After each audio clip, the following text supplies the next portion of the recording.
Hello everyone, स्वागत है आपका आईटी पाठशाला में। आज की पाठशाला में हमारा विषय रहेगा what is flow chart. Flow chart क्या होता है? अगर आप नया मकान बनवा रहे हैं तो आप सबसे पहले क्या काम करते हैं? नया मकान बनाने के लिए उसका एक हाउस प्लान तैयार करते हैं और उस हाउस प्लान के अकॉर्डिंग ही आप अपना नया मकान बनाते हैं, जिससे आपको बहुत ही आसानी होती है समझने में कि कौन सा बेडरूम कहाँ पर बनना है, ड्राइंग रूम कहाँ पर बनना है, किचन कहाँ पर बननी है। तो ये पूरा का पूरा एक डायग्राम होता है आपके मकान का, जिससे आसानी से समझ में आता है कि पूरा मकान कैसा बनने वाला है। बिल्कुल इसी तरह से एक डायग्राम होता है फ्लो चार्ट भी। फ्लो चार्ट को हम आम भाषा में एक डायग्राम बोल सकते हैं। तो वो एक प्रोग्राम का डायग्राम होता है। अगर आपने अभी तक चैनल को सब्सक्राइब नहीं किया है तो चैनल को सब्सक्राइब कर दीजिए और साथ में बेल आइकन भी प्रेस कीजिए ताकि आने वाली वीडियोस का नोटिफिकेशन आपको मिलता रहे। और ऊपर आई बटन में एल्गोरिथम से रिलेटेड वीडियो आ रही है, तो वहां से आप इसको देख सकते हैं, क्योंकि एल्गोरिथम की बेस पे ही फ्लो चार्ट बनाया जाता है। तो एल्गोरिथम क्या होता है ये जानना बहुत जरूरी है फ्लो चार्ट के बनाने से पहले। तो वहां से आप इस वीडियो को देख सकते हैं। फ्लो चार्ट क्या होता है? फ्लो चार्ट एक डायग्रामेटिक प्रस्तुति है एल्गोरिथम की। Algorithm step by step procedure होता है किसी भी काम को करने का, और उसी प्रोसीजर को जब हम एक डायग्राम में प्रस्तुत करते हैं तो उसको हम फ्लो चार्ट बोलते हैं। और ये जो फ्लो चार्ट है ये हमारे प्रोग्राम के फ्लो को दिखाता है, उसकी इंस्ट्रक्शंस को दिखाता है कि वो कैसे फ्लो कर रही है। तो फ्लो चार्ट में कुछ सिंबल्स का यूज किया जाता है फ्लो चार्ट बनाने के लिए। ये स्टार्ट एंड स्टॉप बॉक्स होता है, राउंडेड कॉर्नर वाली जो रेक्टेंगल होती है उसकी शेप में स्टार्ट बॉक्स और स्टॉप बॉक्स दोनों सेम होते हैं। ऐसे ही जो पैरेललोग्राम होती है उसकी शेप का हमारा इनपुट और आउटपुट बॉक्स होता है। इनपुट भी और आउटपुट भी सेम बॉक्स में होती है। प्रोसेस बॉक्स हमारा रेक्टेंगल की शेप में होता है जहां पर पूरी प्रोसेसिंग होती है। और डिसीजन बॉक्स में कोई भी हमें डिसीजन लेना हो ट्रू फॉल्स में, तो वो हम डिसीजन बॉक्स में उसको लिखते हैं। ये डायमंड की शेप में होता है। उसके बाद है कनेक्टर। कनेक्टर हमारे फ्लो चार्ट के एक पार्ट को दूसरे पार्ट से कनेक्ट करने के लिए होता है। ये सर्कल की शेप में होते हैं कनेक्टर। उसके बाद है फ्लो लाइंस। फ्लो लाइंस जिनको आप एरो बोलते हो, ये फ्लो लाइंस हमारे जो बॉक्सेस हैं फ्लो चार्ट में उनको कनेक्ट करती हैं फ्लो लाइन। एक बॉक्स को दूसरे बॉक्स के साथ जोड़ने के लिए एक ही फ्लो लाइन का यूज किया जाता है। और ये फ्लो चार्ट में हमेशा जो फ्लो होता है प्रोग्राम का वो टॉप से बॉटम की तरफ होता है। तो यहाँ पे इन सिंबल्स का यूज किया जाता है एक फ्लो चार्ट बनाने के लिए। तो आप देख रहे हो एक बेसिक जो फ्लो चार्ट है वो कैसा होता है। इसमें स्टार्ट और स्टॉप बॉक्स दोनों सेम होते हैं। ऐसे ही इनपुट और आउटपुट बॉक्स भी सेम होते हैं। और जो प्रोसेस बॉक्स है वो हमारा रेक्टेंगल की शेप में होता है। और जो हमारी फ्लो लाइंस हैं वो आप देख रहे हो, फ्लो लाइंस से ये कनेक्टेड हैं सारे के सारे बॉक्सेस, और ये फ्लो लाइंस ऊपर से नीचे की ओर जा रही हैं। तो ऐसा हमारा फ्लो चार्ट होता है जो हम एल्गोरिथम को लिखने के बाद तैयार करते हैं। अब 2 नंबर्स का एल्गोरिथम हमें लिखना है। Algorithm step by step procedure है किसी भी काम को करने का। तो अगर हमें 2 नंबर्स को ऐड करना है तो उसके लिए आप क्या क्या स्टेप्स अपनाओगे? सबसे पहले आप स्टार्ट करोगे काम, नंबर को रीड करोगे, फर्स्ट नंबर को रीड करोगे, फिर सेकंड नंबर को रीड करोगे, और फिर दोनों नंबर्स को आप ऐड कर लोगे।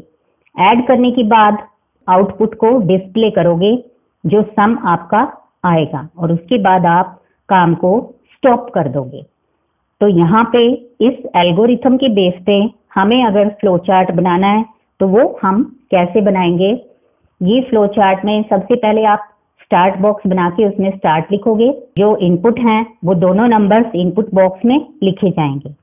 उसके बाद दोनों की प्रोसेसिंग होगी, दोनों को प्लस करेंगे प्रोसेस बॉक्स में, और बाद में आउटपुट बॉक्स में हम सम को प्रिंट करा देंगे और लास्ट में स्टॉप हो जाएगा प्रोग्राम। और इनको हम बॉक्सेस को फ्लो लाइन से कनेक्ट करेंगे, फ्लो लाइन से आपस में जुड़े होंगे दोनों बॉक्स, और ये जो फ्लो लाइंस हैं वो ऊपर से नीचे की ओर जा रही हैं। तो ये आपका फ्लो चार्ट है दो नंबर्स को ऐड करने का।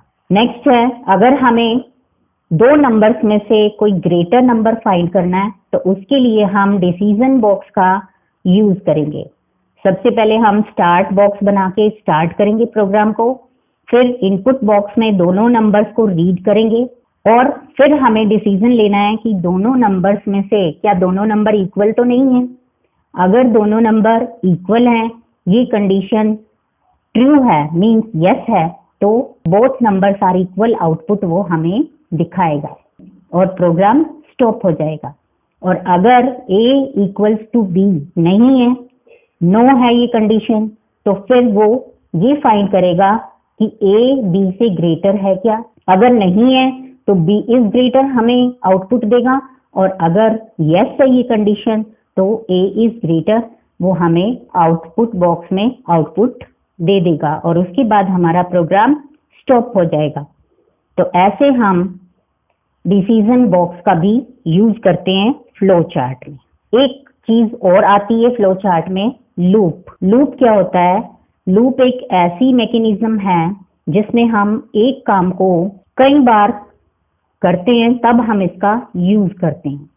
इसमें अगर हम एक ही काम को कई बार रिपीट कर रहे हैं, फॉर एग्जाम्पल अगर आपको बोला जाता है कोई एक वर्ड कि इसको 10 टाइम्स आपने लिखना है, तो आप एक ही वर्ड को बार बार लिख रहे हो, तो एक ही काम को रिपीट कर रहे हो मैनी टाइम्स, तो यहाँ पे इसको हम लूप को यूज करते हैं।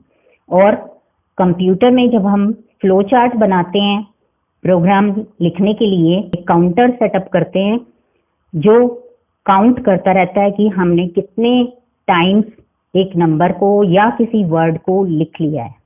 इसमें रिपीट होती रहती है स्टेटमेंट, एक ही स्टेटमेंट, जब तक कि हम उस कंडीशन तक नहीं पहुंच जाते जिस कंडीशन पे हमने पहुंचना होता है। लूप को इटरेटिव स्टेटमेंट भी बोलते हैं।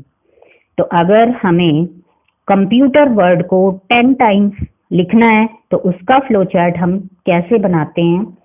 सबसे पहले स्टार्ट बॉक्स स्टार्ट करेंगे, उसके बाद a इक्वल्स टू कंप्यूटर लिखेंगे प्रोसेसिंग बॉक्स में। यहाँ पे प्रोसेसिंग बॉक्स में क्यों लिखा है हमने? क्योंकि यहाँ पे हम उसको बता रहे हैं कि a को हमने कंप्यूटर के इक्वल मानना है, तो ये प्रोसेसिंग है उसकी।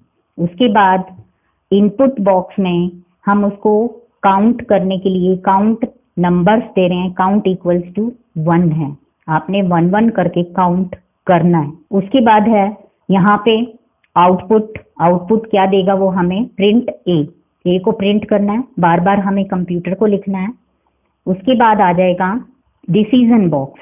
डिसीजन बॉक्स में काउंट करता रहेगा नंबर्स को। नंबर्स को काउंट करने के बाद जब तक हमारा जो ए है वो ग्रेटर देन 10 नहीं हो जाता, तब तक ये कंडीशन जब तक अगर फॉल्स है तो वो वापस जाएगा और वापस दोबारा से काउंट करेगा, 1 1 ऐड करता जाएगा काउंट में।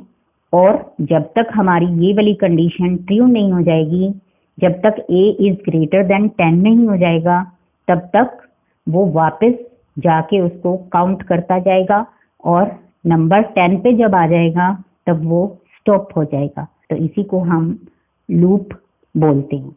तो ऐसे हम फ्लो चार्ट बनाते हैं प्रोग्राम लिखने से पहले, जिससे हमें पूरा प्रोग्राम समझ में आ जाता है। तो मिलते हैं नेक्स्ट वीडियो में। Thanks for watching this video.